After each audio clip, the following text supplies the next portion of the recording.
Now, Christmas Day and the festive period has drawn to a close, and we look ahead to the new year and the January sales. For many, discounts are the only things keeping them going to overcome the January blues. But just how will these special deals help keep the British High Street alive? Well, we're joined now by retail analyst Mike Greene. Mike, welcome to GB News. Hello, are there bargains to be had then on New Year's Day? I think there are, but I think that it's so diluted with the increase that we see constantly in those New Year's sales coming earlier and earlier. And I think you saw a lot of retailers that were having a bit of a pre-Christmas panic and pulling out some of those promotions early. So I think it's lost a little bit of its flair. And as you guys said a short moment ago with the weather, you've got to really make it attractive for people to get out from under their duvets and get into the high street. So tell us then, Mike, from what you've seen, are the deals attractive enough at the moment to entice people onto their high streets, or are they going to be sitting there in front of the computer doing it all online?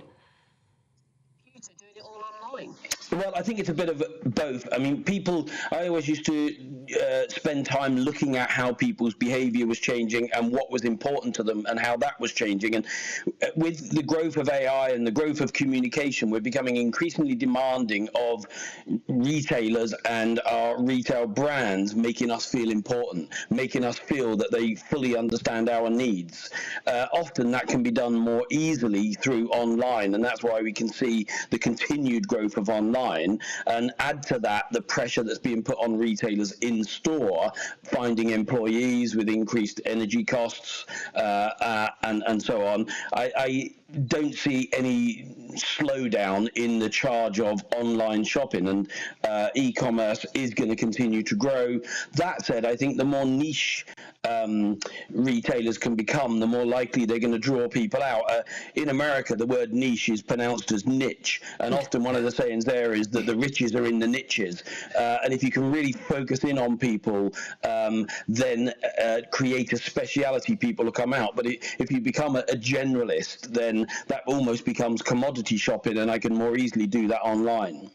Mike, you mentioned some retailers brought their promotions out early, perhaps around Christmas time. So for the consumer thinking of going out onto the British High Street this morning, are they more likely than not to be saving money in these January New Year's sales, or is it exactly the same as if they went on the 26th, 27th of December? There are some good deals out there. I think the problem is, I mean, we've got a cautious optimism. We've seen inflation start to come down a little, steady, and I think there's an optimism with spending.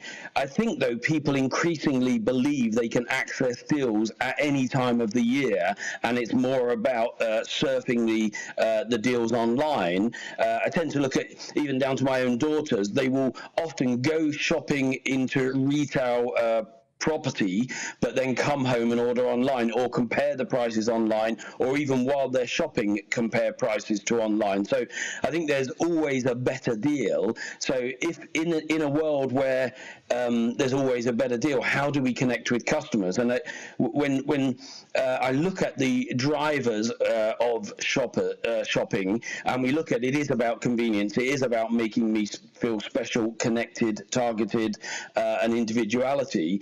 And then we need to say, what can if there's a scale that says connection is the benefits I receive for the burdens I endure. Price is a big element of that, but also it is the speed of service. It's actually getting someone who can look after me in that environment, and it's about availability, choice, and all of those things. So price is only one driver, and often not the biggest driver of consumer behavior, but you've got to be in the right realms of acceptability for price. OK, Mike Greene, retail analyst, really appreciate your thoughts and your time this early on Breakfast on GB News. Thank you so much. He hit the nail on the head there, Mike did, because in my world, every day is a sale day.